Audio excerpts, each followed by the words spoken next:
What would you do if you found out that everything you knew about someone you loved was a lie?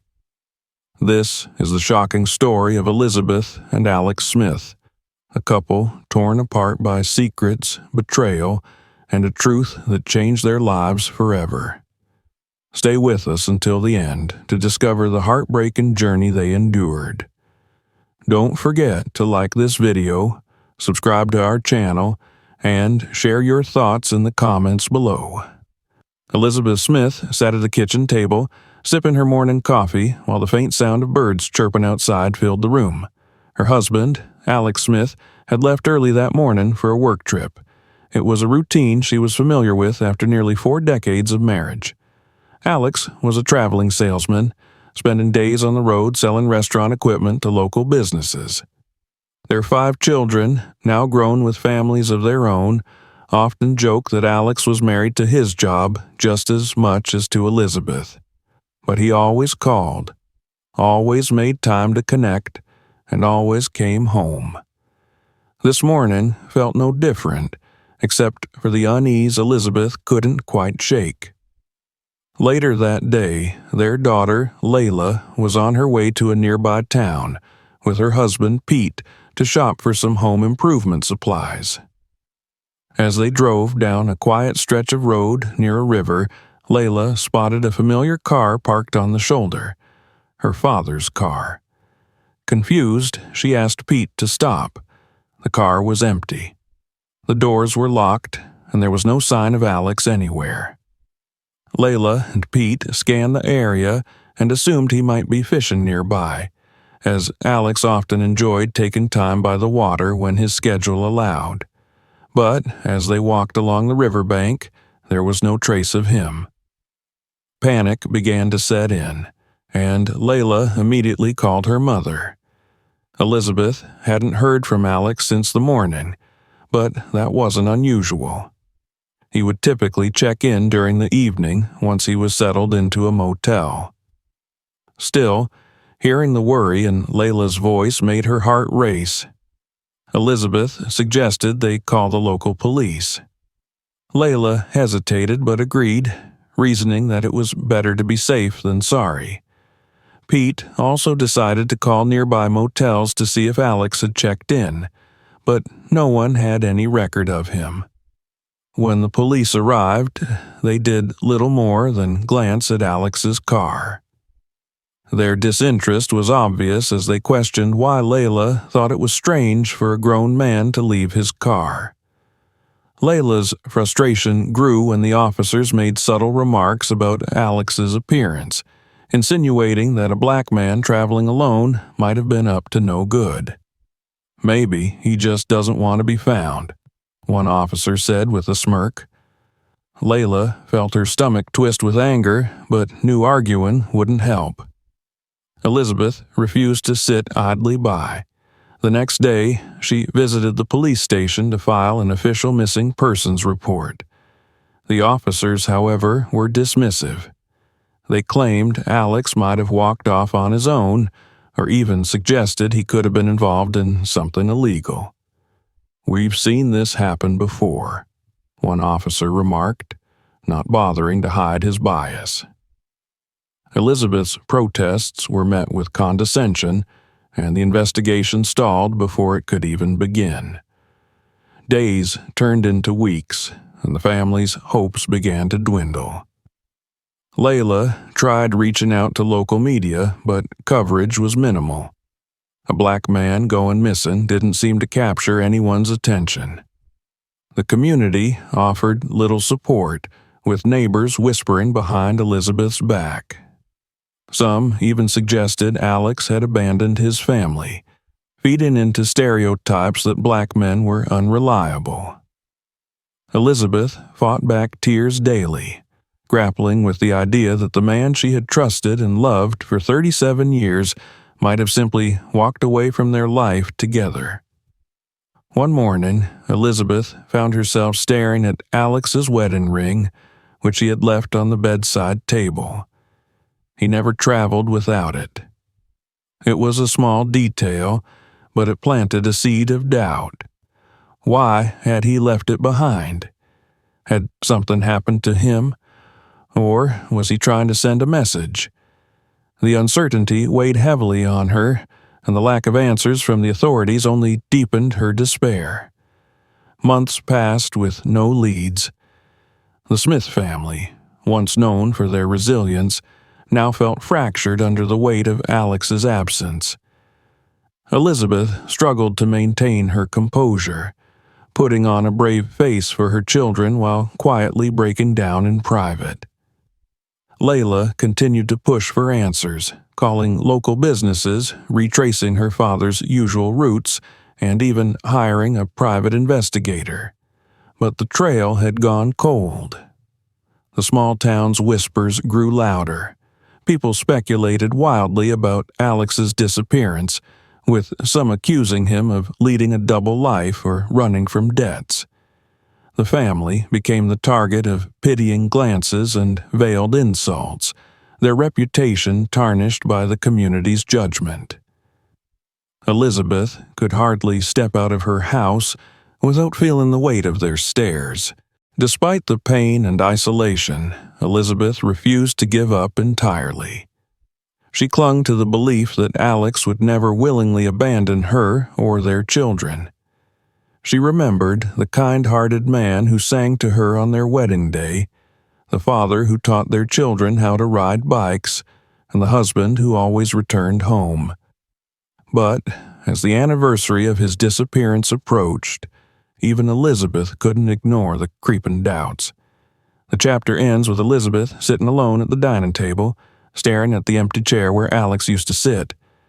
The weight of uncertainty presses down on her, and for the first time, she wonders if she truly knew the man she had spent her life with. The once strong bonds of her family now hang by a thread, and the question lingers: where is Alex? And why did he leave? Years passed since Alex's disappearance, and the pain of his absence weighed heavily on Elizabeth and her family. Each passing day without answers deepened the wound, but Elizabeth refused to stop searching for the truth. The whispers in the community had turned into outright judgments, with some suggesting that Alex had run off with another woman or disappeared to escape a double life. These baseless accusations not only hurt Elizabeth but also began to sow doubts within her own children, who wondered if their father had truly been the man they thought he was. Despite this, Elizabeth held firmly to the belief that something had happened to him, something beyond his control. In a desperate attempt to find closure, the family decided to appear on a popular television show called Unsolved Mysteries. The episode aired in the fall of 1991, bringing renewed attention to Alex's case. The program featured photos of Alex, interviews with Elizabeth and Layla, and a detailed recounting of the day he vanished.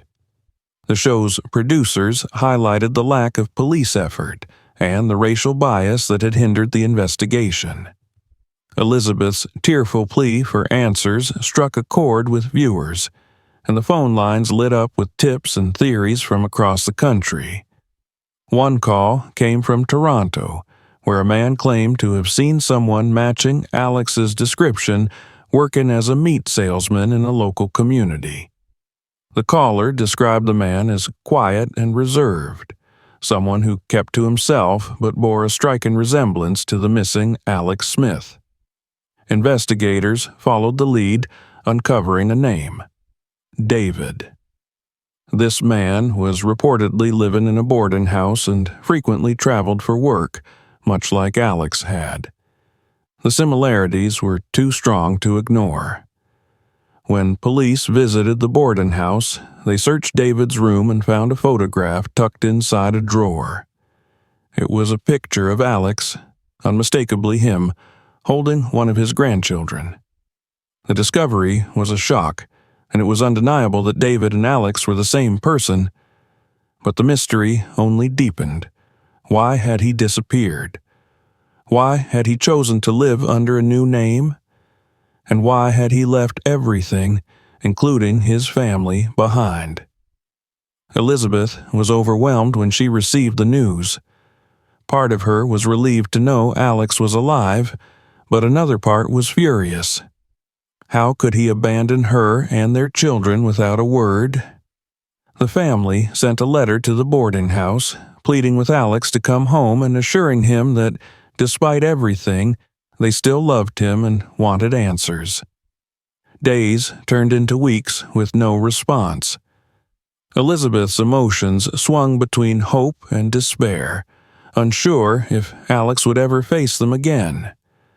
Unbeknownst to the family, Alex had returned to the boarding house days after the police visit. He found his belongings disturbed and immediately knew the authorities had been there. Panicking, he packed his things and fled once again. When the landlady handed him the letter from his family, he hesitated but refused to open it, fearing the confrontation and the shame that awaited him. He knew he couldn't avoid the truth forever, but the weight of his secret kept him running. As the months dragged on, Elizabeth began to piece together fragments of the truth through additional police investigations and media coverage. It was revealed that Alex, whose real name was Michael Shelby, had been living under a false identity for decades. In 1946, as a young man in his 20s, Michael had been accused of stealing from an office where he worked. The accusation was based on nothing more than circumstantial evidence and the fact that he was black in a predominantly white town. Knowing the justice system was stacked against him, he fled, leaving behind his old life and creating a new one as Alex Smith. The revelation stunned Elizabeth. She struggled to reconcile the man she had loved for nearly 40 years with the fugitive who had hidden such a monumental part of his life from her.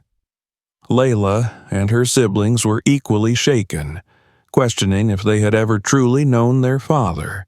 Yet despite the betrayal, Elizabeth felt a pang of sympathy. She knew firsthand how the world treated black men like Alex, how quickly they were condemned without evidence, and how survival often required painful choices. But this understanding did little to ease the pain of being lied to for so long. The chapter closes with Elizabeth sitting in her living room, holding the unopened letter she had written to Alex. Her hands trembled as she thought about the life they could have shared if only he had trusted her with the truth. The television was on in the background, replaying the Unsolved Mysteries episode about Alex's case. Elizabeth watched her own tearful plea and wondered if Alex was watching too, somewhere far away, burdened by the secrets he could no longer hide. Alex returned to his family home one evening in late spring of 1992, just as the sun dipped below the horizon. The familiar house stood before him unchanged and yet entirely different after years of absence. He had read the letters his family sent to the boarding house, each one pulling at his guilt and fear. He knew he could no longer avoid the confrontation, no matter how much he dreaded facing Elizabeth and their children. His steps were hesitant as he walked up the driveway, his heart pounding as he reached the door. Before he could knock, the door opened, and Elizabeth stood there, her face a mixture of shock, anger, and overwhelming relief. For a long moment, neither of them spoke. Elizabeth's hands trembled as she clutched the doorframe, her eyes searching his face for answers.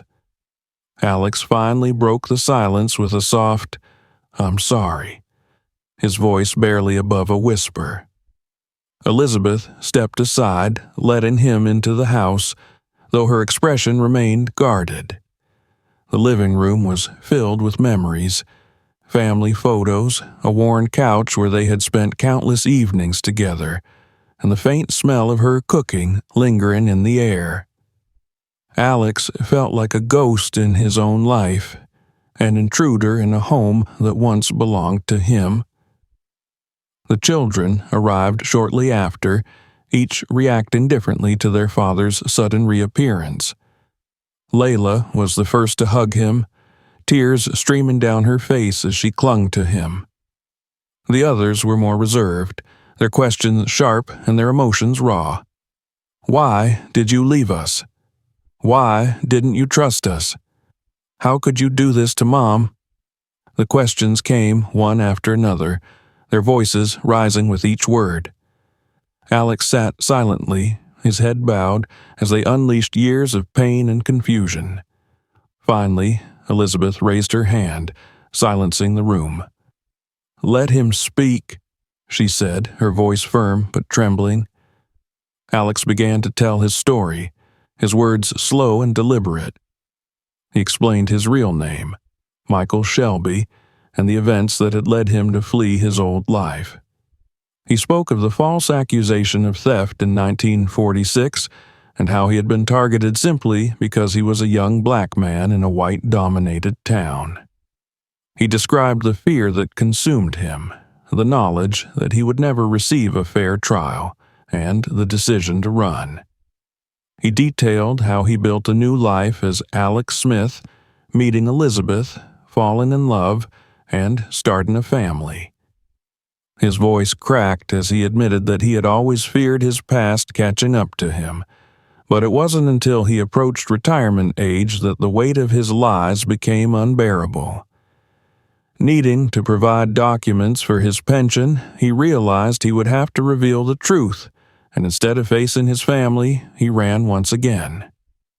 Elizabeth listened, her face unreadable as Alex poured out his heart. The children sat quietly, their anger giving way to a mix of sympathy and betrayal. When he finished, the room was silent. Finally, Elizabeth spoke, her voice calm but heavy with emotion. "You didn't trust me," she said. "You didn't trust us. We could have faced this together, but instead, you left me to carry the weight of your disappearance, to endure the whispers and the judgment. Do you know what that did to us?" Alex nodded, tears streaming down his face. "I know," he said, "and I can never undo the pain I caused, but I'm here now, and I'll do whatever it takes to make it right." The weeks that followed were filled with tentative steps toward rebuilding their relationship. Alex stayed with the family, though the atmosphere remained strained. Elizabeth struggled to forgive him, her love for him clashing with the hurt and betrayal she felt. The children, too, grappled with their emotions, some choosing to reconnect while others kept their distance. The community, upon learning of Alex's return, reacted with a mixture of curiosity and judgment. Rumors swirled, and Elizabeth found herself once again at the center of unwanted attention. But this time she stood firm, refusing to let others dictate how she should feel or act. Elizabeth and Alex began attending therapy, both individually and as a couple, to navigate the complexities of their relationship. The sessions were difficult, forcing them to confront painful truths and unspoken resentments. Alex expressed regret for underestimating Elizabeth's strength, admitting that his own fear and shame had blinded him to the love and support she could have offered. Elizabeth, in turn, acknowledged the societal pressures and systemic racism that had shaped Alex's decisions, though it didn't excuse the choices he made. Slowly, they began to find common ground, rebuilding the trust that had been shattered. In the summer of 1996, Elizabeth passed away after a sudden illness. Her death was a devastating blow to the family, and Alex was left to navigate his grief while continuing to mend his relationship with his children. He remained with them, sharing stories of their mother and working to preserve her memory. Though their bond would never fully recover, there was a sense of closure in the way they came together to honor Elizabeth's life and legacy. Alex lived for another decade, passing away in 2007. By then, his children had come to accept the complexities of his life, understanding that his actions, while deeply flawed, were shaped by a world that had often been cruel and unforgiving to black men like him. They carried forward the lessons of resilience and love that their parents had taught them, determined to create a better future for their own families. The story ends with Layla, now a grandmother herself, reflecting on her parents' lives. She holds a photograph of Elizabeth and Alex, their smiles bright and full of hope. "They weren't perfect," she says to her granddaughter, "but they loved us the best they could." Thank you for watching. What would you have done in Elizabeth's or Alex's place? Share your thoughts in the comments below. We'd love to hear from you. If you enjoyed this story, don't forget to like the video, subscribe to our channel, and hit the notification bell so you never miss an upload. See you in the next video.